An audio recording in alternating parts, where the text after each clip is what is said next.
Meu avô sempre foi um homem de poucas palavras, mas, quando falava, suas histórias carregavam o peso de quem viveu mais do que poderia contar. Ele tinha uma história que só revelava depois de um bom tempo de insistência, uma memória que preferia enterrar, mas que uma vez escapou durante uma noite de tempestade, quando o vento assoviava como um lamento ao redor da velha casa de campo. "Você quer mesmo saber?" ele perguntou, com os olhos fixos no fogo da lareira. "Então ouça, mas nunca fale dela perto de árvores antigas. Elas têm ouvidos." Eu sorri, achando que ele estava tentando me assustar, mas o tom de sua voz e o aperto firme em seu velho cachimbo me disseram que ele não estava brincando. Tudo começou quando ele tinha 17 anos, numa noite de outono, durante uma visita a uma pequena fazenda no interior, onde morava seu amigo de infância, Arnaldo. A fazenda ficava cercada por uma vasta floresta, e no meio dela havia uma árvore diferente de qualquer outra. Seus galhos se torciam como mãos disformes tentando agarrar o céu. O tronco era marcado por profundas cicatrizes que ninguém sabia explicar. Diziam que a árvore estava ali desde antes do vilarejo e que era melhor não se aproximar dela depois do anoitecer. Mas naquela noite, eles eram jovens e cheios de coragem boba. O avô e Arnaldo se desafiaram a entrar na floresta e tocar a árvore.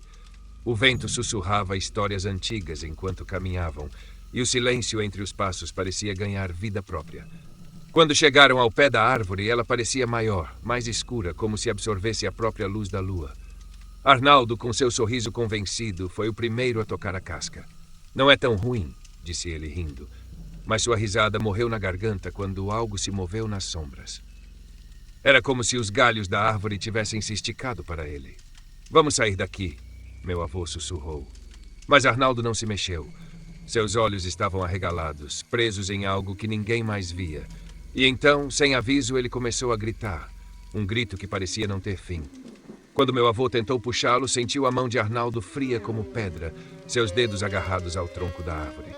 Com um último puxão, ele o libertou, e os dois correram como o vento, sem olhar para trás. Mas Arnaldo nunca mais foi o mesmo. Dias depois, ele ficou em silêncio, recusando-se a falar, e na semana seguinte foi encontrado morto, com o rosto contorcido e um sorriso macabro, como se visse algo terrível que ninguém mais podia enxergar. "Por isso", disse meu avô, olhando para a janela, "nunca desafie o que não entende, e nunca toque o que deveria ser deixado em paz." Naquela noite, a tempestade pareceu se intensificar, e o vento lá fora soou como risadas distantes.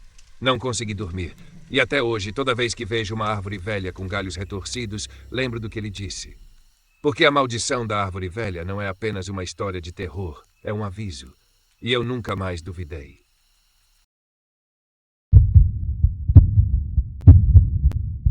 Há muitas histórias que correm pelas bocas de caminhoneiros, mas essa, em particular, me fez arrepiar até a alma. Foi contada pelo seu Elias, um veterano das estradas, com a pele curtida pelo sol e os olhos de quem viu mais do que gostaria. Ele jurava nunca inventar nada. Era uma madrugada fria na BR-262, uma daquelas noites em que o silêncio da estrada parece carregar segredos. A viagem estava tranquila e o caminhão, carregado de madeira, deslizava sob a luz fraca dos faróis. Ao longe, ele avistou uma figura escura na beira da pista. "Nunca paro para ninguém depois da meia-noite", ele sempre dizia. Mas naquela noite algo estranho, me fez diminuir a marcha. Era uma mulher. Vestia um vestido branco longo, rasgado nas bordas, e estava descalça. O cabelo negro cobria seu rosto. Ela não fez sinal, não pediu ajuda, apenas estava ali, parada.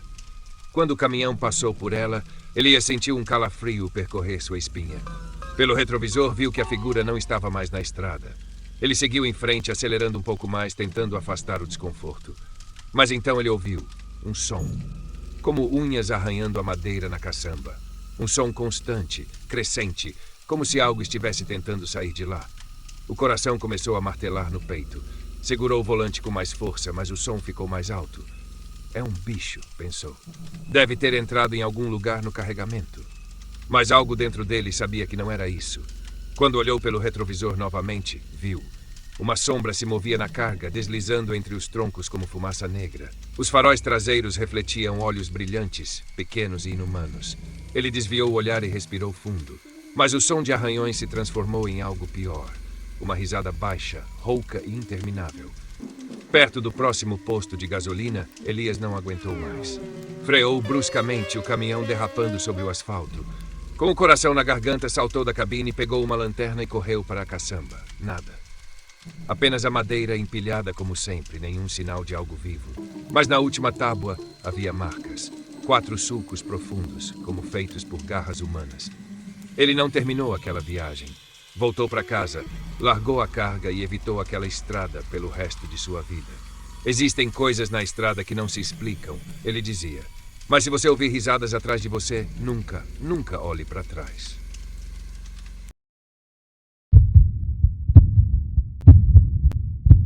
Essa história eu ouvi de um velho caminhoneiro chamado Geraldo, que rodava o Brasil inteiro há décadas. Ele jurava que não era supersticioso, mas seu olhar perdido enquanto falava dizia outra coisa. Ele contou essa história uma noite, enquanto descansávamos em um posto de beira de estrada, sob o brilho fraco de luzes fluorescentes que piscavam como se quisessem apagar. Tem muita coisa que a gente vê na estrada e prefere esquecer. Começou ele enquanto girava o café em sua xícara. Mas algumas coisas você não esquece nem querendo. Tudo aconteceu há uns 15 anos, numa viagem de longa distância pela rodovia 76. Era uma noite sem lua, e a neblina era tão densa que parecia fumaça saindo do asfalto. Ele já estava dirigindo por mais de 12 horas, cansado e com a vista pesada, mas precisava cumprir o horário. Foi quando viu alguém no acostamento. Um homem alto, magro, com um terno escuro e uma mala de couro. Estava parado sob a luz fraca de um poste, acenando com uma mão. Geraldo nunca pegava carona, mas algo naquele homem o fez parar. Talvez fosse o cansaço, talvez fosse o jeito calmo e fixo como ele encarava o caminhão. "Precisa de uma carona?" perguntou, abaixando o vidro. O homem assentiu em silêncio, abriu a porta do passageiro e entrou. Seu rosto era pálido demais, mas seus olhos fundos e escuros eram hipnotizantes. Ele não disse o nome, apenas colocou a mala no colo e agradeceu baixinho.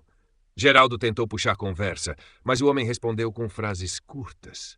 E então o silêncio dominou. Minutos depois, Geraldo sentiu o ar dentro da cabine ficar gelado, como se uma corrente de vento atravessasse o caminhão. Tentou ajustar o aquecedor, mas nada mudou. O passageiro não parecia se importar, olhando fixamente para frente, sem piscar. Foi então que ele viu. No retrovisor havia algo estranho. Não o reflexo do homem, mas da mala. Parecia que algo se movia dentro dela, algo pequeno, mas vivo, como se estivesse tentando sair. Geraldo tentou ignorar, dizendo a si mesmo que era só o cansaço pregando peças. Mas os movimentos continuaram e ele não conseguiu mais segurar a língua. "O que você tem aí dentro?" perguntou, tentando manter a voz firme. O homem virou a cabeça devagar, muito devagar. Seus olhos negros eram como poços sem fundo, e ele sorriu um sorriso sem calor. "Você não quer saber." O sangue de Geraldo gelou, mas ele riu nervosamente, tentando quebrar o clima. "Ah, não é nada demais, só curiosidade." O homem o encarou por um longo momento e finalmente respondeu: "É a minha companhia." Antes que pudesse perguntar o que aquilo significava, o caminhão deu um solavanco. Geraldo olhou para a estrada e viu que havia saído para o acostamento. Girou o volante rapidamente e voltou para a pista, mas quando olhou para o assento do passageiro, estava vazio. O passageiro havia desaparecido. A mala também. Assustado, ele freou com força, o caminhão derrapando até parar. Olhou ao redor, saiu da cabine e procurou na estrada, mas não havia ninguém. Nenhum sinal de que alguém sequer esteve lá. Apenas o som do vento e a escuridão. Naquela noite ele não dormiu. E desde então ele nunca mais parou para dar carona, principalmente na estrada 66. "Alguns passageiros", disse Geraldo com um arrepio visível, "não estão indo para onde você acha."